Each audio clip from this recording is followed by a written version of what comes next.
প্রিয় দর্শক, আগামী বাজেটে শিক্ষকদের বেতন বাড়বে এই বিষয়ে অনেক খবর প্রচারিত হয়েছে। তো দ্য ডেইলি ক্যাম্পাস আজকে 25শে মে আগামী বাজেটে শিক্ষক কর্মচারীদের বেতন ভাতা কতটুকু বাড়বে এই বিষয়ে একটি গুরুত্বপূর্ণ আর্টিকেল প্রকাশ করেছে। তো আশা করছি সম্পূর্ণ ভিডিওটি আপনারা দেখবেন। বেসরকারি শিক্ষা প্রতিষ্ঠানে কর্মরত এমপিওভুক্ত শিক্ষক কর্মচারীদের উৎসব ভাতা বাড়ানোর দাবি দীর্ঘদিনের। বিষয়টির আমলে শিক্ষকদের বেতন এবং উৎসব ভাতা বৃদ্ধির সিদ্ধান্ত নিয়েছে অন্তর্বর্তী সরকার।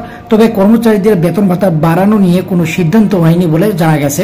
পরিকল্পনা মন্ত্রণালয় এবং অর্থ মন্ত্রণালয় সূত্রে জানা গেছে, আগামী 2025-26 অর্থ বছরের বাজেটে শিক্ষকদের বেতন ভাতা বাড়ানোর বিষয়টি চূড়ান্ত করা হয়েছে। বেতন কতটুকু বাড়ছে সে বিষয়ে স্পষ্ট কোনো বার্তা না পাওয়া গেলেও উৎসব ভাতা 50%ই থাকছে।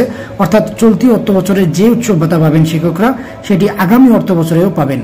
নাম অপ্রকাশিত রাখার শর্তে অর্থ মন্ত্রণালয়ের এক কর্মকর্তা দ্য ডেইলি ক্যাম্পাসকে বলেন, শিক্ষকরা এখন থেকে মূল বেতনের 50% উৎসব ভাতা পাবেন। এটি আগামী অর্থ বছরের জন্যই প্রযোজ্য হবে। এছাড়া তাদের বেতন বৃদ্ধি করা হচ্ছে। এ বিষয়ে সরকারের পক্ষ থেকে অর্থ বরাদ্দ দেওয়া হয়েছে। বেতন কতটুকু বৃদ্ধি পাবে সে বিষয়ে এখনো কোনো নির্দেশনা দেওয়া হয়নি। তবে মূল বেতনের 10 থেকে 20% বেতন বৃদ্ধি হতে পারে শিক্ষকদের। কর্মচারীদের বেতন ভাতা বৃদ্ধি সম্পর্কে জানতে চাইলে অর্থ বিভাগের বাজেট শাখার এক কর্মকর্তা জানান, চলতি কিংবা আগামী অর্থ বছরে কর্মচারীদের উৎসব ভাতা বাড়ছে না। বেতন বাড়বে কিনা সে বিষয়ে স্পষ্ট কোনো নির্দেশনা এখনো পাওয়া যায়নি। ফলে ধরে নেওয়া যায় তাদের বেতনও বাড়ছে না। এর আগে গত 18 মে শেরেবাংলা নগরে জাতীয় অর্থনৈতিক পরিষদের সভা শেষে পরিকল্পনা উপদেষ্টা ডক্টর ওয়াহিদুদ্দিন মাহমুদ জানান, শিক্ষকদের বেতন ভাতা বাড়ানো হবে। পাশাপাশি 5 থেকে 6 বছরের অবসর কল্যাণ ভাতা বকেয়া আছে, সেগুলো মেটানো হবে। এজন্য আসছে বাজেটে পরিচালন ব্যয় বাড়বে।